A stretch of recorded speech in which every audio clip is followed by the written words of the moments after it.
शहर के आसपास के इलाकों से सब्जी लेकर यहां बेचने आने वाले गरीबों की परेशानी थमने का नाम नहीं ले रही है। इससे पहले भी एएमजी न्यूज में इन सब्जी वालों से स्टेशन के आउटर में पैसे की उगाही को हम अपने प्रसारण में दिखा चुके हैं। बावजूद इसके पुलिस पदाधिकारी द्वारा तहकीकात के आश्वासन के बाद भी अवैध वसूली जारी है। संतोष कुमार की यह रिपोर्ट। विगत दिनों एएमजी न्यूज के प्रसारण में स्टेशन के आउटर में गरीब सब्जी वालों से हो रही अवैध वसूली के कारनामे को हम दिखा चुके हैं।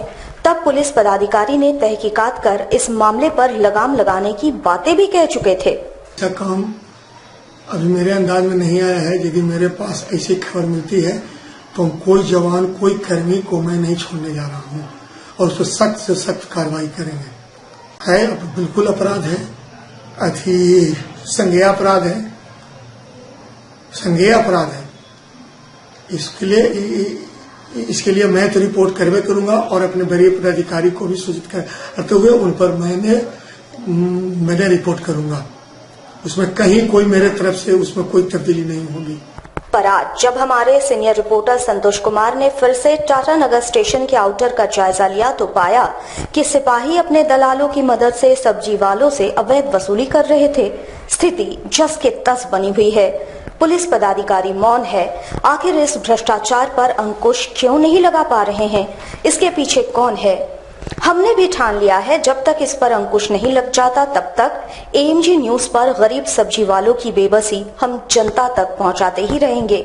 वहीं सब्जी वालों ने भी माना कि दलालों को रोज पैसा देना पड़ता है, ये उनके लिए मजबूरी है, अन्यथा इनके व्यवसाय पर वाट लग जाएगा और इसी मजबूरी का फायदा उठा रहे हैं पुलिसकर्मी।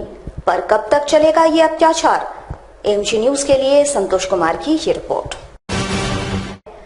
44वां जवाहरलाल नेहरू बाल विज्ञान गणित एवं पर्यावरण प्रदर्शनी 2017 का आयोजन साक्षी हाई स्कूल में किया गया। सरकारी स्कूलों के बच्चों ने अपनी प्रतिभा को मॉडल्स के माध्यम से प्रस्तुत किया। साक्षी हाई स्कूल में सरकारी स्कूलों के बच्चों ने 44वां जवाहरलाल नेहरू बाल विज्ञान गणित एवं पर्यावरण प्रदर्शनी में मॉडल्स पेश कर विज्ञान के प्रति अपनी रुचि तथा चिंतन शैली का परिचय दिया। मुख्य अतिथि के रूप में जिले के उपायुक्त अमित कुमार ने प्रदर्शनी का उद्घाटन किया तथा बच्चों की सृजनशीलता की सराहना की। इस अवसर पर पटमदा के बांगुरदास स्कूल के शिक्षकों को उनके बेहतर योगदान के लिए सम्मानित भी किया गया। पूर्वी सिंहभूम जिले के स्कूली छात्र छात्राएं इसमें शामिल हुए। इसको सफल बनाने के लिए जिला प्रशासन ने पूर्व से ही तैयारी कर ली थी। जिला शिक्षा पदाधिकारी भी इस प्रदर्शनी में शामिल हुए। जिला स्तरीय कार्यक्रम में और पहले भी जो है वो मुझे इस तरह के प्रदर्शनी में भाग लेने का मौका मिला और मैं अभिभूत हुआ कि हमारे इस जिले के बच्चे में वो साइंटिफिक टेम्पर है, वो जिज्ञासाएं हैं, वो बहुत तरह की चीजों को इंटरवेंशन करना चाहते हैं, उसको जो है वो आविष्कृत करना चाहते हैं। और ये एक शुभ संकेत है कि देश के भविष्य जो आज के युवा बच्चे बच्चियां हैं उनमें वो साइंटिफिक टेम्पर का विकास जो है वो हो रहा है। सामान्यतः इस तरह की धारणा बनी रहती है कि सरकारी विद्यालयों में शिक्षा की गुणवत्ता अच्छी नहीं है और ये एक सोच है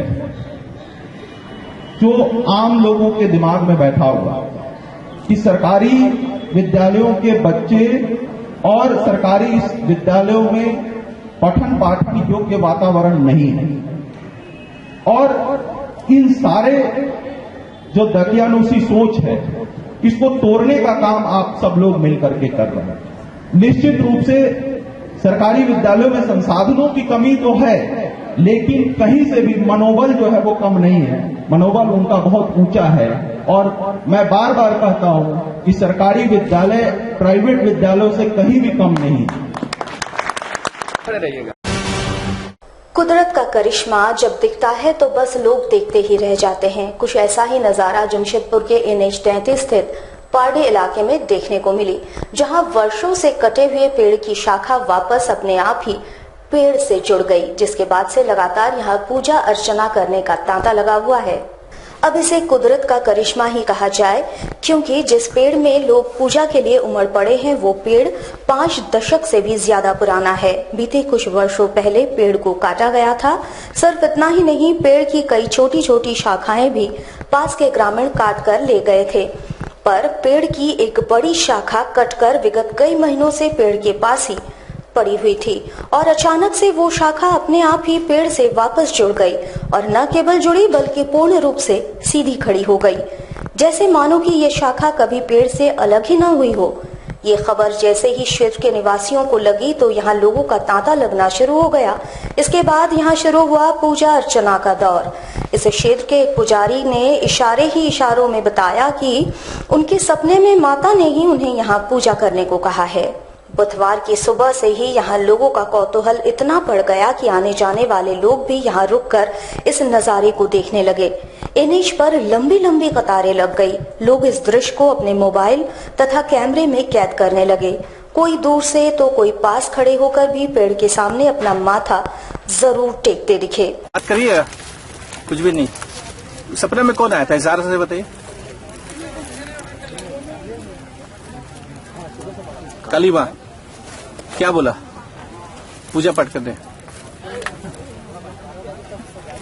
कब तक बैठे रहेगा? कुछ नहीं पता। ये बलि दिया वाला मुर्गी का।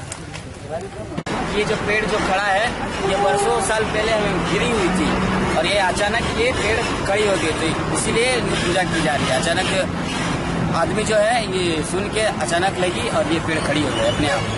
बहुत पहले से पड़ी हुई थी, इसकी निशान भी बनी हुई है। हम तो मांगे मेरा जितना भी घर में दुख दलिद्र है, कष्ट है, सब दूर कीजिए, जो भी मनोकामना है पूरा कीजिए। यही श्रद्धा लेके हम उनको चढ़ाए और प्रणाम किए।